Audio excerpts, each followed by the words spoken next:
አሰላሙ አለይኩም ወራህመቱላህ ወበረካቱ። ሰላም ውድ የቻናሌ ቤተሰቦች እንዴት ናችሁ? ደህና ናችሁ? እኔ ያለሁ አልሐምዱሊላህ ደህና ነኝ።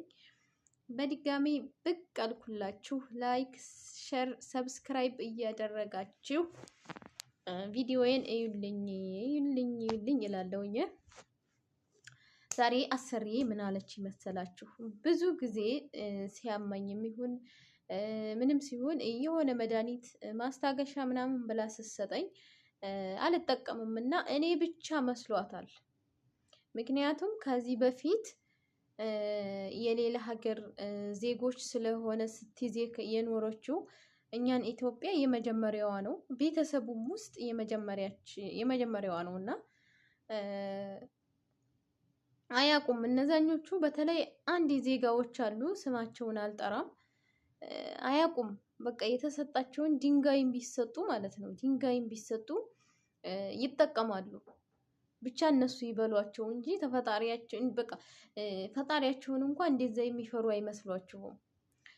በጣም ይፈሯቸዋል። በጣም እንትን ከማክበርም የተነሳ ፍራቻም አላቸው።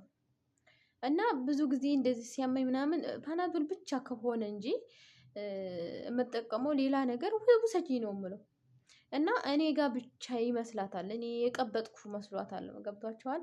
እኔ ሲጀመር የምቀብጥ አይደለሁም። እዚህ ሽቅል መጥቼ ልቀብጥ አልችልም።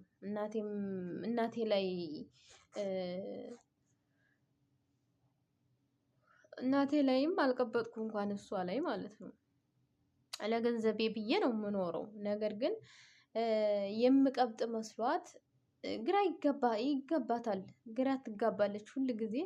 እኔ አልውጥም፣ አልፈልግም፣ ዶክተር ካላዘዘልኝ እኔ ልውጥ አልችልም እላታለሁኝ። እና ያው ሲገናኙ አሰሪዎች ሲገናኙ ያሙ የለም ሲሰባሰቡ ዛሬ ሰራተኛ እንደዛ አድርጋ፣ ዛሬ ሰራተኛ እኮ ይሄን አለች፣ ዛሬ ሰራተኛ እኮ ይሄን አቃጠለች፣ ዛሬ ሰራተኛ በቃ የኛን ስም ካላነሱ ሰዓቱ ስለማይሄድላቸው ግዴታ የአንዲትን ሰራተኛ አስገብተው ወይ አንድኛይቱን አስገብተው በዛ ፈትፍተው ሰዓቱ እስከሚሄድላቸው ድረስ ግዴታ እንትን ማለት አለባቸው። እና ለካ በዚሁ ጉዳይ አንስተዋል ማለት ነው። ሲሰባሰቡ አንስተዋል።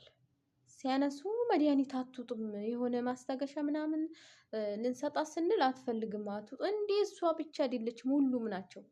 ኢትዮጵያውያን ሁሉም ናቸው። ሁሉም በቃ ደስ ያንልም ግን ወይኔ። እና ገርሟት ከመጣች በኋላ ነገሯን ለቃቅማ መታ የሆነ ቦታ ሄዳ ነበረ። እዛ ቦታ ላይ ነው እንግዲህ ሁሉም ናቸው። እነሱ አይውጡም፣ ከታመሙ ሐኪም ቤት ነው የሚሉት እንጂ አይውጡም። እንቅልፍ መጥቷል፣ አይውጡም ይሏታል ማለት ነው። ከዛ መታ ጠይቀችኝ፣ ለምንድን ነው የማትውጡት እናንተ?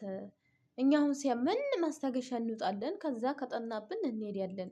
እናንተ ደግሞ ለምንድን ነው የማትውጡት? ምንድን ነው? ሁሉም እኮ ሀገር መጥቶ ይሰራል እዚህ ለስራ እስከመጣችሁ ድረስ ምንድን ነው ችግሩ አለች ማለት ነው። እኛ ለስራም ብንመጣ እዛ ከታመምን አልኳት፣ ከታመምን ቶሎ ነው እኛ ሐኪም ቤት የምንሄደው። ስለዚህ ብር አላችሁ፣ ሀብታም ናችሁ ማለት ነው። አዎ አለን፣ ይሄን ያህል ባይሆንም ግን አለን። በቃ ባለን ነገር እንታከማለን። ወይኔ እንቅልፉም አላስወራኝም ቀድሞ። ባለን ነገር እንታከማለን እንጂ እንደዚህ ቤት ውስጥ ተቀምጠን አይደለም መድኃኒት ያልሆነ መድኃኒት የምንጠቀመው ምናምን አልኳት ማለት ነው። ሲጀመር ውሸቴን ነው። ማን ነው ሐኪም ቤት የሚሄደው? ከጠናበት ሊሞት ሲል አይደል እንደኛ ኢትዮጵያውያን የምንሄደው። ግን ያው ላለመሸነፍ ብዬ ነው። ሀገሬንማ ለምን ዝቅ አደርጋታለሁ? ለምን ዝቅ አደርጋታለሁ? ሀገሬም የኔ ኢትዮጵያን ማለት ነው። ስለዚህ እንደዛ ብዬ አስተካከልኩላት ማለት ነው። እኛ ከታመምን ቶሎ ጉፋን የሚመመን አልኳት፣ ቶሎ ብለን ሐኪም ቤት እንሄዳለን። ከዛ ሐኪም የሰጠንን ያዘዘልንን መድኃኒት ነው እንጂ የምንጠቀመው ሌላ ነገር አንጠቀምም ብዬ ተጎረርኩባት ማለት ነው። ሰከስኳት።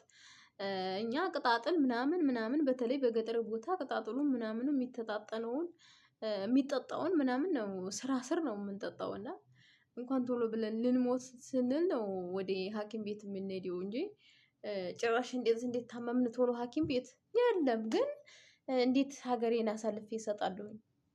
ዲሃናትስ እንዴት እላለሁ? ግርድናም ብመጣ ያው እነሱም እዚህ እኮ ቁጭ ብለው አይበሉም። ካልሰራን አይሆንም አይደለ? እነሱም እኮ ተቀጥረው ነው በየቢሮው ተቀጥረው ነው እንጂ ከላይ ዝም ብሎ ብሩን እንደዚህ ያዋርድላቸውም እኮ ሰርተው ነው፣ ግዴታ ሰርተው ነው። እኛም ደግሞ ወተን ሰርተን ማግኘት ስላለብን ነው እንትን የምንለው ማለት ነው የምንመጣው። ስለዚህ ለምን ሀገሬን ከፍ አላደርጋትም ብዬ እንደዛ ብዬ ሰከስኳት ማለት ነው አሰሪያን። እኛ ኢትዮጵያውያን ግን ደስ እንላለን አንዳንዴ ያኔ አንድነታችን ደስ ይላል። አንድ ላይ ስንሆን ባንስማማም በተለይ ይሄ ሀሳባችን አንድ ነው። አሁን እኔ የተጠየቅኩትን መልስ በሀገራችን ከመጡ እኔ የተጠየቅኩትን መልስ ሌላይቱ ጋር ቢጠይቅ አንድ አይነት ነው የምንመልሰው፣ የተመካከርን እስከሚመስል ድረስ። ችግራችን ምንድነው? አንድ ቤት ስንሰራ አንዳንድ ልጆች አሉ በቃ የማይመቹ፣ ለመስራት አይመቹ፣ ለማውራት አይመቹ፣ ለምን አይመቹ። ብቸኝነት ይሻላል። የኢትዮጵያ ሰው ጋር ከመሆን ብቸኝነት ይሻላል። ምክንያቱም ከሌላ ዜጋ የማይሻሉ ከሆነ ስትታመሙ ጓደኛዬ ብለው የእናንተ ስራ ካልሸፈኑ ብዙ ነገር ካላደረጉ የእነሱ የሀገር ሰው መሆን ምን ትርጉም አለው? ምንም ትርጉም የለውም። አንዳንድ ሰዎች ብዙም ሳይሆኑ አንዳንዶቹ በጣም የሚያስቸግሩ ልጆች ጸባይ የሌላቸው አሉ። ቢሆንም ግን የሀገር ልጆች ናቸው። በሀገራችን ሲመጣ በቃ የተመካከርን እስከሚመስል ድረስ አንድ አይነት ነው። እኔ ጋር ሴትዮ ትጠይቀኛለች፣ የሆነ ነገር እላታለሁ። ሌላይቱ ጋር ቲሞ ይጠያየቃሉ፣ ያችም እንደዛው ነው የምትመልሰው። በቃ ተደዋውለን የተነጋገርን እስከሚመስል ድረስ ማለት ነው። እና አንድነታችን ደስ ይላል። በአንድነታችን ላይ ደግሞ እንደዚህ አንድ ላይ ስንኖር ብንተሳሰብ፣ ብንዋደድ እላለሁኝ። በሀገራችንም መዋደዱ እንዳለ ሆኖ እርስ በርስ ደግሞ ብንዋደድ ከዚህ የበለጠ ያማረ ይሆናል ብዬ አስባለሁኝ። ላይክ፣ ሸር፣ ሰብስክራይብ አይለያችሁ። ሰላም ቆዩልኝ።